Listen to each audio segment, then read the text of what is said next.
오늘은 주님께서 주시는 평안이라는 제목으로 함께 은혜를 나누겠습니다. 강릉 남지방 교육자 성지 순례를 건강하고 즐겁게 잘 다녀왔습니다. 그동안 기도해 주신 성도님들께 진심으로 감사를 드립니다. 무엇보다도 순례의 여정 가운데 함께 하신 주님께 감사를 드리고, 순례의 여정을 통해서 우리의 삶의 모든 것이 다 하나님의 은혜임을 깨닫게 하신 것도 감사합니다. 또 이번 순례를 통해서 존 웨슬리 목사님의 그런 발자취를 따라서 우리가 순례를 했는데, 목사님의 삶과 또 그의 사역들이 정말 많은 도전이 되고 또 우리에게 많은 가르침을 주셨습니다. 웨슬리 목사님은 어린 시절 집에 불이 나서 죽을 고비를 넘긴 적이 있습니다. 6살 때 집에 화재가 나서 간신히 그 화재 가운데 건짐을 받게 되어지는데요, 훗날 웨슬리 목사님은 그런 자신을 가리켜서 불꽃 속에서 타다 남은 부지깽이라고 자신을 표현을 했습니다. 정말 보잘것없는 자신을 통해서 하나님께서 무언가 하시고자 하는 일이 있었기 때문에 그 불구덩이 속에서 나를 건져주셨다라고 그렇게 고백을 했어요.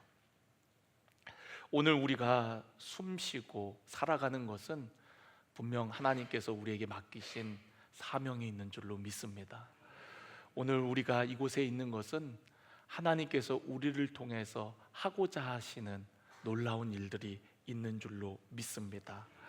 요한 웨슬리 목사님은 키가 160도 안 되는 아주 체구가 작으신 분이었어요.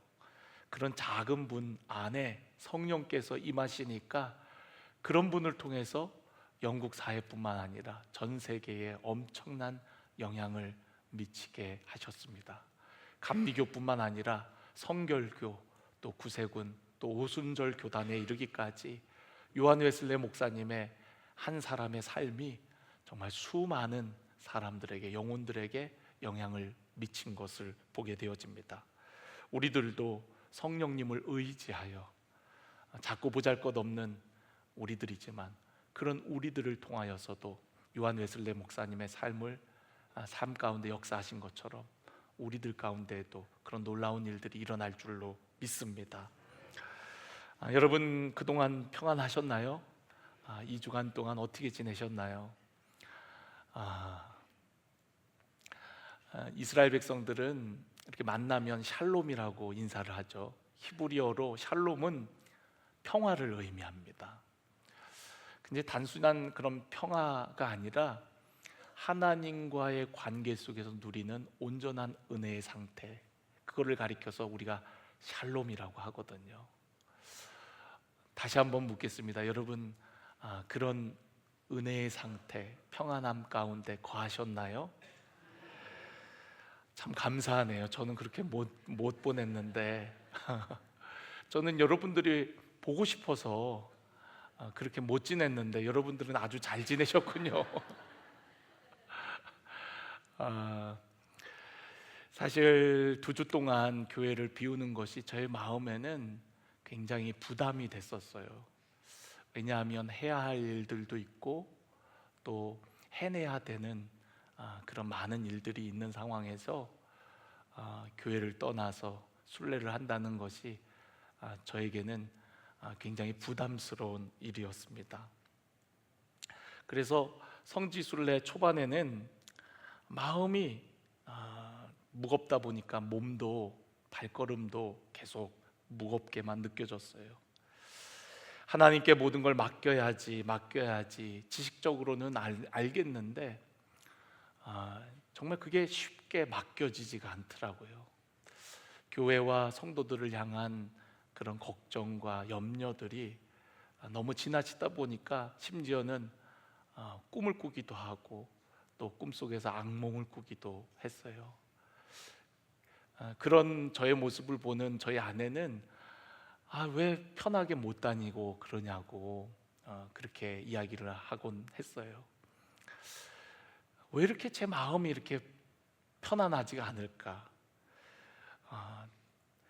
교회를 떠나서 있는 것이 어쩌면 사역을 잠시 내려놓고 쉼의 시간도 될 것 같은데 제 마음은 편하지가 않았습니다. 그런 가운데 기도하고 또 하나님의 말씀을 묵상하면서 평안은 노력해서 얻는 것이 아니라 주님께서 주시는 걸 받아 누려야 되더라고요. 내가 평안해야지, 맡겨야지, 또 걱정하지 말아야지 한다고 해서 되질 않더라고요. 또 우리가 신앙생활을 오래 하다 보니까 염려가 오면 기도해야지 그렇게 생각하면서도 기도하면서도 불안한 마음들이 잘 떨쳐지지가 않는 거예요. 그런데 주님께서 주시는 그 평안을 우리가 받아 누릴 때 우리는 평안할 수 있다는 것을 깨달았어요.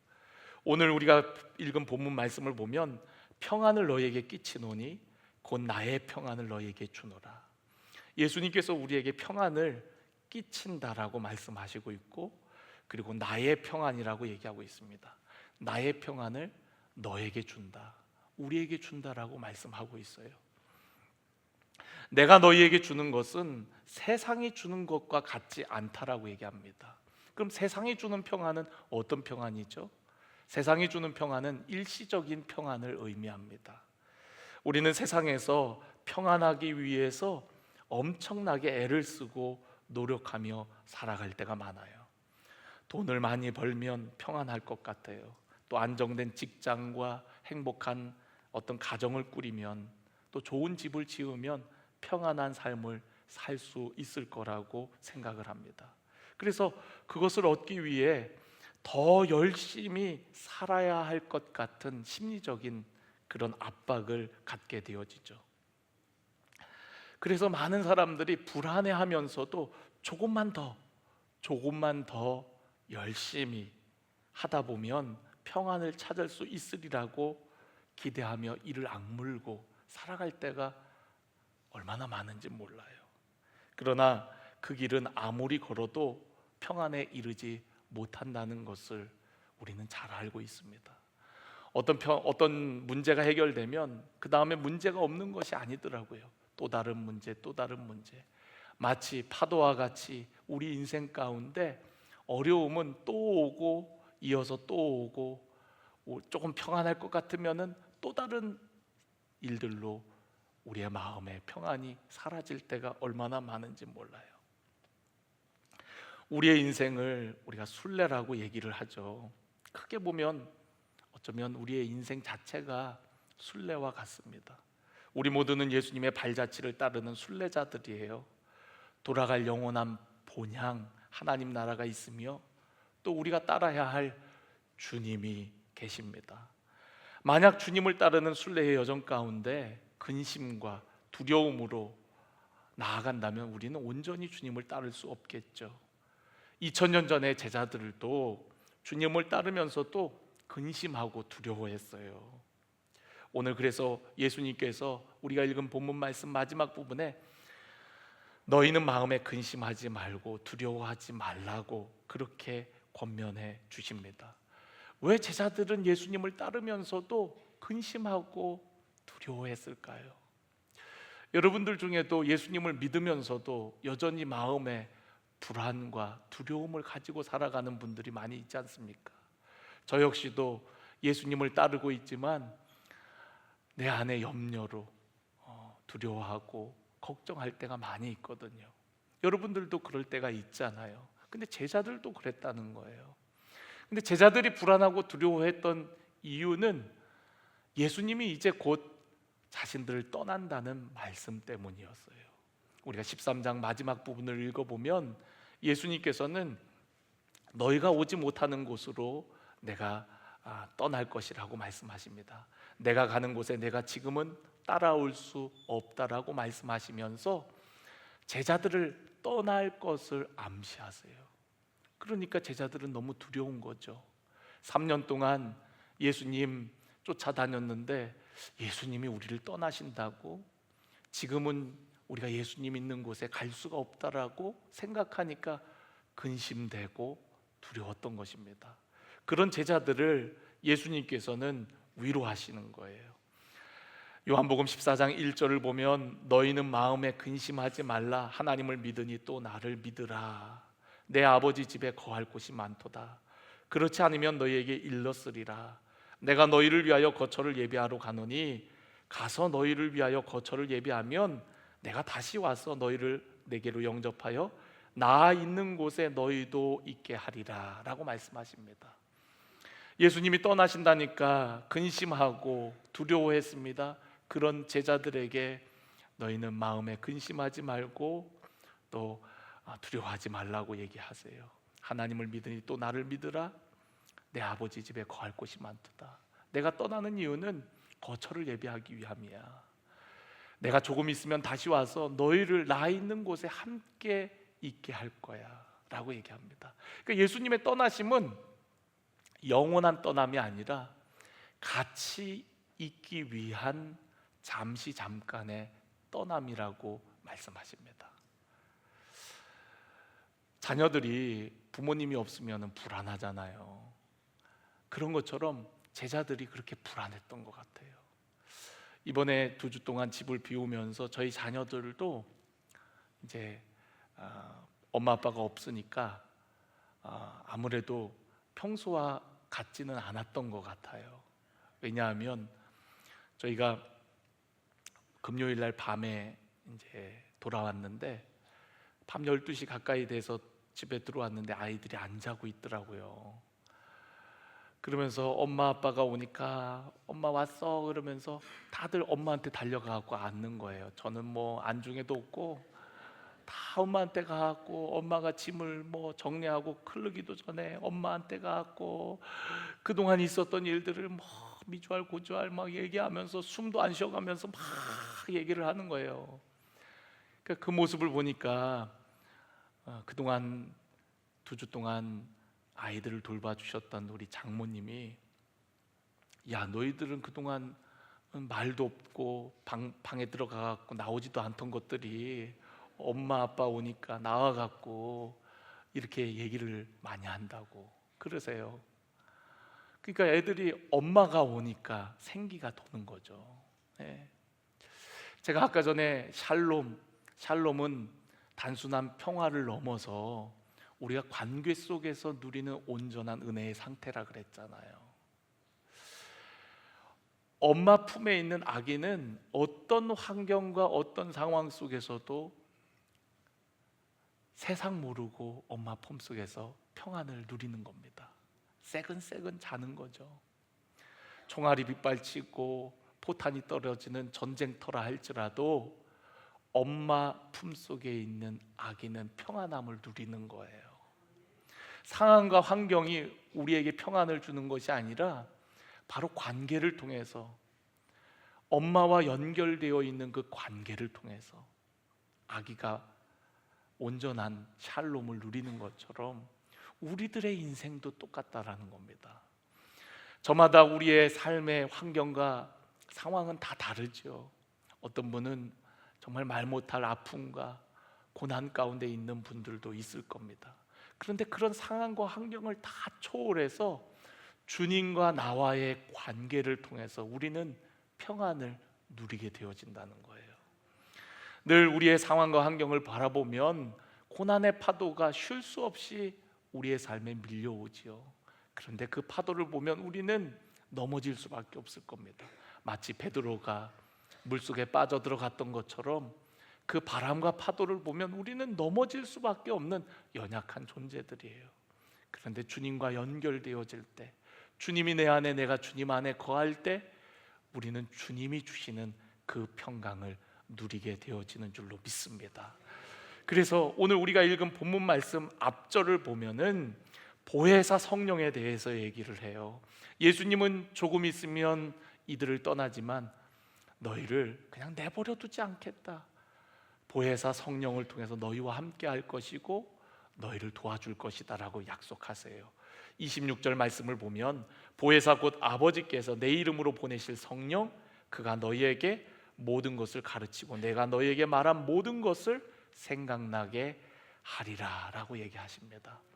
나는 너를 떠나지만 성령께서 오셔서 너희들과 못다한 얘기, 못다 가르쳐준 그 모든 가르침을 가르쳐 주시고, 그리고 내가 가르쳐 준 것들을 생각나고 깨닫게 해주실 거야. 그렇게 얘기하시는 겁니다. 또 요한복음 14장 17절에 보면 그는 진리의 영이라 세상은 능히 그를 받지 못하나니 이는 그를 보지도 못하고 알지도 못함이라. 그러나 너희는 그를 아나니 그는 너희와 함께 거하시며 또 너희 속에 계시겠습니다. 여러분, 예수님은 떠나지만 보혜사 성령님께서 우리와 함께 거하시고 심지어는 우리 속에 함께 계시겠다라고 약속하세요. 요한복음 14장 18절 말씀을 보면 내가 너희를 고아와 같이 버려두지 아니하고 너희에게로 오리라 라고 말씀하십니다. 예수님께서 우리에게 오시겠다는 거예요. 어떻게 해요? 보혜사 성령을 통해서. 예수님은 우리를 위해 죽으시고 3일 만에 부활하셔서 그리고 40일 동안 이 땅에 부활하신 몸을 보이신 후에 승천하셨죠. 승천하셨지만 예수님은 곧 우리에게 보혜사 성령을 보내셔서 세상 끝날까지 우리와 함께 우리 안에 거하시겠다라고 약속하시는 겁니다. 그러니까 주님과 끊어지는 것이 아니라 연결되어지는 거예요. 그 연결됨을 통하여서 주님이 주시는 그 평안을 누리게 되어진다라고 말씀하고 있는 겁니다. 저는 오늘 여러분들이 그 평안을 누리기를 간절히 원합니다. 부활하신 주님께서 두려워하는 제자들에게 나타나갖고 하셨던 말씀은 너에게 평강이 있을지어다 라는 말씀이었어요. 요한복음 20장 19절 말씀을 보면 안식 후 첫날 저녁에 제자들이 유대인들을 두려워하여 모인 곳에 문을 닫았더니 예수께서 우사 가운데 서서 이르시되 너희에게 평강이 있을지어다.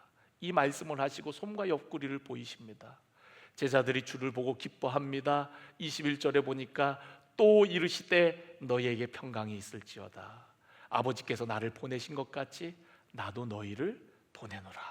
이 말씀을 하시고 그들을 향하사 숨을 내쉬며 이르시되 성령을 받으라 라고 말씀하세요.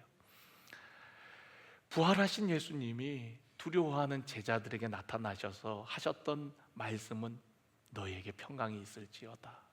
그리고 또다시 너희에게 평강이 있을지어다. 그리고 숨을 내쉬며 그들에게 성령을 받으라 라고 말씀하십니다. 여러분, 성령이 우리 안에 거하실 때 우리는 진정한 평강을 누릴 수 있는 거예요. 성령님이 우리 안에 거하실 때, 성령의 인도하심 가운데 있을 때 우리는 이 험한 세상 속에 참된 평안을 누리게 되어지는 것입니다. 왜 부활하신 예수님께서 그들에게 평강이 있을지어다라고 하셨을까요? 또 그들에게 왜 성령을 받으라고 말씀하셨을까요? 평안해야만이 누군가에게 평안의 복음을 전할 수 있기 때문에 그렇습니다. 내가 불안한데 누군가를 평안하게 할 수 있나요? 평안이 없는 세상 가운데 우리는 화목해하는 직책을 받았다고 했는데 화목해하는 직분을 받은 우리들이 하나님이 주시는 평안이 없는데 어떻게 세상과 하나님을 평안하게 할 수 있겠습니까? 그러니까 우리로 하여금 평안할지어다 말씀하셨고 그 평안은 성령을 통해서 보혜사 성령이 우리 안에 임하시고 성령의 인도함을 받는 삶을 살 때에 참된 평안을 누리게 되어짐을 우리에게 말씀하고 있는 거예요. 제자들은 부활하신 주님을 만났음에도 불구하고 그들은 두려워했어요. 그런데 그들의 삶의 모습이 언제 바뀌어지나요? 사도행전 2장에 가서 오순절 마가의 다락방에 성령이 임하고 나서 제자들은 완전히 다른 삶을 살기 시작합니다. 두려워하던 삶에서 이제는 담대한 삶을 살게 되어지죠. 사도행전 9장을 보면은 이런 말씀이 있습니다. 그리하여 온 유대와 갈릴리와 사마리아 교회가 평안하여 든든히 서가고 주를 경외함으로 성령의 위로로 진행하여 수가 더 많아지니라 라는 말씀이 있어요. 그런데 이 말씀의 전후 문맥을 보면은 교회가 결코 평안한 상태가 아닙니다. 여전히 환난이 있고 핍박이 있고 어려움들이 있었어요. 그런데 사도행전 9장 31절에는 모든 교회가 평안하여 든든히 서가고 주를 경외함과 성령의 위로로 진행하여 간다라고 이야기하고 있어요. 그러니까 성령의 이끄심을 따라서 교회가 평안히 든든히 서간다는 거예요. 그러니까 성령께서 역사하시니까 환경적으로는 여전히 환난과 핍박이 가득했지만 교회는 평안하여 든든히 서갔다는 겁니다. 우리는 우리의 노력과 수고로 어떤 평안을 얻으려고 할 때가 참 많습니다. 저 역시도 조급하고 평안이 없는 이유가 어떤 일들을 이루어 나갈 때에 하나님의 인도를 받기보다 조급하게 서두를 때 그런 평안이 사라지더라고요. 때로는 나의 게으름 때문에 하나님의 뜻을 이루지 못하는 것은 아닐까 싶어서 더 열심히 이를 악물고 뭔가를 해야 된다라는 강한 압박에 시달릴 때가 많습니다. 그런데 나의 수고와 노력보다도 더 중요한 것은 내가 하나님보다 앞서지 않는 거예요. 성령님께서 우리의 삶을 인도할 때에 그 성령님의 인도하심 가운데 우리는 평안함을 누릴 수 있는 거거든요. 사망의 음침한 골짜기를 다닐지라도 해를 두려워하지 않을 것은 주께서 나와 함께 하심이라. 그러니까 주님이 나의 목자가 되시고 내가 주님의 양이 되어서 그분을 따라갈 때, 성령의 인도하심 가운데 있을 때에 우리는 편안함을, 평강을 누릴 수 있는 겁니다. 양이 사망의 음침한 골짜기를 간다 할지라도 함께 하시는 목자 되시는 주님이 계시기 때문에 두렵지 않다는 거예요. 여러분, 오늘 여러분의 인생 평안하십니까? 염려와 근심, 두려움이 없습니까? 만약 여러분의 삶 가운데 여전히 불안과 두려움이 있다면 내가 오늘 성령의 인도하심 가운데 있는가? 성령님을 통해서 주님이 내 안에, 내가 주님 안에 있는가를 한번 점검해 보시기를 바랍니다. 주님과의 연결이 단절되어지는 이유는 우리의 불신앙 때문이고 또한 우리의 죄 때문일 때가 많습니다. 그렇다면 우리가 주님 앞에 먼저 자복해야 되겠죠. 우리의 죄를 고백하고 회개할 때에 주님은 우리를 용서해 주시고 다시금 우리에게 성령을 부어 주실 줄로 믿습니다. 그리고 너무 서두르지도 말고 게으르지도 말고 주님을 의지하는 믿음의 삶이 되어지기를 간절히 원합니다. 존 웨슬리 목사님은요, 마지막 임종 앞에 이런 고백을 하셨어요. 무엇보다도 가장 좋은 것은 하나님이 우리와 함께 계시다는 것입니다 라는 고백이었어요. 여러분, 죽음 앞에 있으면 누구나 두렵잖아요. 그런데 웨슬리 목사님은 너무나도 평안하게 무엇보다도 가장 좋은 것은 하나님이 우리와 함께 계시다는 것입니다. 하나님이 함께 하신다는 것.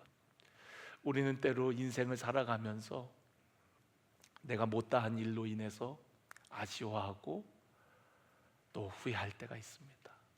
또 해야 될 일들로 압박감을 받으며 염려할 때가 있어요. 그런데 여러분, 지금 나와 함께 하시는 분이 누구인지를 바라볼 수 있는 믿음의 눈이 열리기를 간절히 원합니다. 찬송가 413장 내 평생에 가는 길을 작사한 호레시 스페포드라는 사람이 있습니다. 그는 고난 속에 주님의 은혜를 체험하고 그리고 주님의 은혜를 믿음으로 고백한 사람이에요. 그는 시카고에서 유명한 변호사였습니다. 무디 부흥사를 도와서 열심히 주님을 섬기고 또 주님의 몸된 교회를 세워나가는 신실한 일꾼이었어요. 그런데 1871년에 시카고에 대화재가 일어나면서 자신의 전 재산을 다 잃게 되어집니다. 자신뿐만 아니라 교회도 불타갔고 다 모든 것을 잃게 되어져요. 그렇게 잿더미가 된 상황 속에서도 그는 자신의 집보다 교회를 더 걱정하고 교회를 재건하는 일에 애를 쓰게 되어집니다. 그런 상황 속에 아내인 안나 스페포드가 많이 아프게 되어져요. 몸이 약해지고, 그래서 어쩔 수 없이 좀 쉼의 시간, 안식의 시간이 필요한 상황이 되었습니다. 그래서 유럽으로 좀 여행을 하면서 시간을 보낼 계획을 세우고 함께 떠나려고 했는데, 그가 무디 부흥사님과 함께 사역을 하면서 교회의 중요한 직책을 맡고 있어서 같이 떠나지를 못하게 됐어요. 먼저 아내와 내 자녀를 먼저 배를 태워 보내고, 그리고 자신은 남아서 좀 미진한 일들을 해야만 했습니다. 근데 아내와 자녀들을 태운 배가 대서양 한가운데에서 영국 배와 부닥쳐 갖고 침몰을 하게 된 거예요. 내 자녀는 그곳에서 목숨을 잃고 엄마만, 아내만 간신히 구조되게 되어집니다. 그리고 그 안나 스페포드는 남편에게 편지를 보냅니다. 혼자 살아남았다라고 편지를 보내요. 그 편지를 받은 스페포드는 탄식합니다. 그런 상황 속에서 누가 어떤 위로가 되겠습니까? 급히 영국으로 가는 배를 구해갖고 영국을 향해 가는데 선장이 이렇게 얘기를 해요. 이곳이 바로 배사고가 나서 수많은 사람들이 죽은 장소입니다. 스페포드는 그 바다를 더 이상 볼 수 없었어요. 선실로 들어가서 밤새도록 탄식하며 하나님 앞에 기도했습니다. 하나님, 왜 내게 이런 고난이 찾아온 건가요? 도대체 왜 이런 일이 일어난 건가요? 하나님께 또 묻고 기도하면서 하나님 앞에 매달리기 시작했어요. 그런데 새벽 어느 시점에 말할 수 없는, 형용할 수 없는 평안이 그의 마음을 감싸기 시작했어요. 어떻게 설명할 수 없는 그 평안이 그의 마음에 꽉 들어차기 시작했어요. 그리고서는 그는 그 평안을 담아 고백하기 시작한 겁니다. 그 고백의 내용이 바로 찬송가 413장 내 평생에 가는 길입니다. 자기 인생을 돌아볼 때 때때로 잔잔한 강 같고 또 평탄한 그런 길 같았을지 몰라도 때로는 큰 풍파가 다가와 어려운 환경 속에 처하기도 하지만 그 가운데에서도 주님이 주시는 그 평안을 누리는 그 고백입니다. 제가 한번 불러드릴게요. 내 평생에 가는 길 순탄하여 늘 잔잔한 강 같든지 큰 풍파로 무섭고 어렵든지 나의 영혼은 늘 편하다.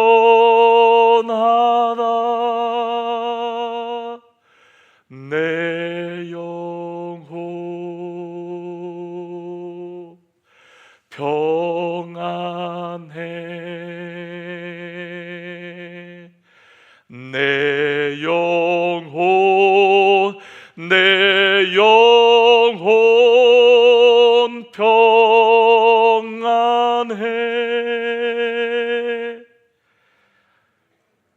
2절을 보면은요, 저 마귀는 우리를 삼키려고 입 벌리고 달려와도 주 예수는 우리의 대장되니 끝내 싸워서 이기리라. 마치 몰려오는 파도가 마귀가 입 벌리고 달려오는 것처럼 보이지 않았을까요? 그런데 그는 그 몰려오는 파도만 본 것이 아니라 나와 함께 하시는 우리의 대장 되시는 예수님을 본 것입니다. 또 3절에 보면 내 지은 죄 주홍빛 같더라도 주 예수님께 아뢰면, 여러분 우리가 어떤 염려와 고난이 왔을 때 자신의 죄를 돌아보게 되잖아요. 내가 열심히 안 살아서 그런가? 내가 그렇게 잘못해서 그런가? 내가 이것 때문에 그런가? 여러 잘못한 일들을 생각할 때가 있습니다. 그런데 내 죄가 주홍빛 같더라도 주 예수께 아뢰면 그 십자가 피로써 다 씻으사 흰 눈보다 더 정하리라. 할렐루야. 하나님께서 우리를 위해서 독생자 예수 그리스도까지 주셨는데 우리에게 이 모든 것을 더하여 주시지 않겠냐 그랬어요. 오늘도 하나님의 사랑을 신뢰하시길 바랍니다. 그가 기도할 때에 저 구름 사이로 내 자녀들이 손을 흔들면서 아빠 여기서 우리 잘 있어요 하는 환상을 보게 되어집니다. 4절의 노래 가사가 그런 내용 아닐까요? 저 공중에 구름이 일어나며 큰 나팔이 울릴 때에 주 오셔서 세상을 심판해도 나의 영혼은 겉없으리. 우리는 영원한 하나님 나라 그곳에 거하게 되기 때문에 죽음도 두려워하지 않는 거죠. 저는 오늘 여러분 안에 그런 평안과 은혜가 있기를 간절히 원합니다. 다시 한번 묻겠습니다. 여러분 평안하십니까? 오늘 여러분의 삶의 환경과 상황들로 인해서 여전히 불안해하고 두려워하고 있지는 않습니까? 저처럼 나와 함께 하시는 주님을 온전히 바라보지 못하고 깨닫지 못하고 성령의 인도하심을 받지 못하고 불안해하시진 않으셨나요? 주님을 따르면서도 믿으면서도 염려하고 근심하고 있진 않으신가요? 여러분 오늘 우리 안에 성령을 갈망합시다. 성령님, 저 너무 불안해요. 제 안에 평안이 없습니다. 내 안에 오셔서 주님이 주시는 그 평안을 저에게도 주시옵소서. 할렐루야. 오늘 그렇게 우리 간절한 마음으로 나아가기를 원합니다.